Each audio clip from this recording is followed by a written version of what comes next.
Hi, this is Paul Hamilton. I'm going to tell you a story about how we just recently avoided a trike dual fatality, of which witnesses would have described this as, I saw him spinning into the ground. It was a beautiful day and light wind. On the way back, I found a pack of dolphins near the coast. Henry spotted the dolphins down below, and he said, "Hey, do a 180 and we'll check them out." And then I was adding the throttles to stay what I thought was in a level 360. So losing any of the altitude that we're seeing in this video right now was not planned actually at all to even start any kind of a dive. No, it was not. We were diving straight down to the ground. The ground came so close, so quick. It was an instantaneous kind of like confusion, because I'm trying to pull it to level it and it's not moving. And then he reached and he pulled back at the same time I was pushing to the right, and we leveled out, and I hit the throttle more, and we leveled out, and then we started to climb. How long have you been flying aircraft? Aircraft, I soloed 150 in early 80s.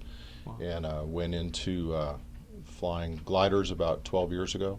I've been flying trikes for about 8 years. About 8 years flying trikes. How many hours have you accumulated?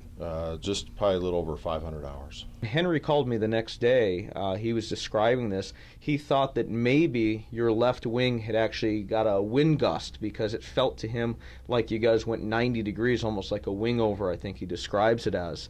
And after reviewing the tape, it was actually your right wing, your inside low wing, that appears that it's stalled, causing that effect.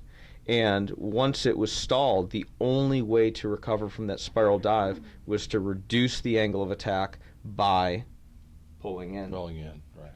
We were diving straight down to the ground. The ground came so close, so quick. I shouted out loudly, "What are you doing?" And in that moment, Larry's video and Paul's demonstration came into my mind, and I pulled the control bar back. The trike miraculously came out from the dive just before it crashed into the ground. I didn't realize how low we were as I was trying to level the wing, and then he grabbed, and then I hit the throttle. And I remember just the peripheral vision seeing the beach to my left. And it wasn't until Henry had looked at the video that later that night, and he called me the next morning, and he said, you don't realize how close we were to the water. I've watched Larry's video, How to Get Out from the Spiral Dive, several times. And also I had a chance to experience how to get out from the spiral dive with Paul Hamilton in his trike. Even after this experience, I was not serious about the technique because I was pretty confident that I would never get in such a spiral dive, because I always fly safely and don't do unsafe maneuvering. I mean, if you study it, you can see a little flutter in it. It looks like there is a bit of a stall. Well, you hear Ken talk about the bar being locked out and not being able to get that left wing down. Do you think that has anything to do with the right wing being stalled? Absolutely, because the instinct is to push up. I'm going down. I got to save myself.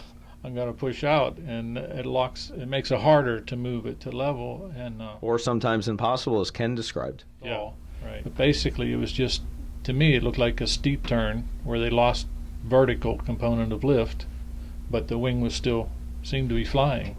Now, if you go into a very high banked turn, we notice that our total lift goes way out here. So if we want to stay level, we need to generate a whole lot of lift here to just be able to get that vertical component of lift to be able to lift our weight. And of course, when we've got that large horizontal component, this is drawing us very quickly to the right here, because we've got such a large component pulling us in that direction.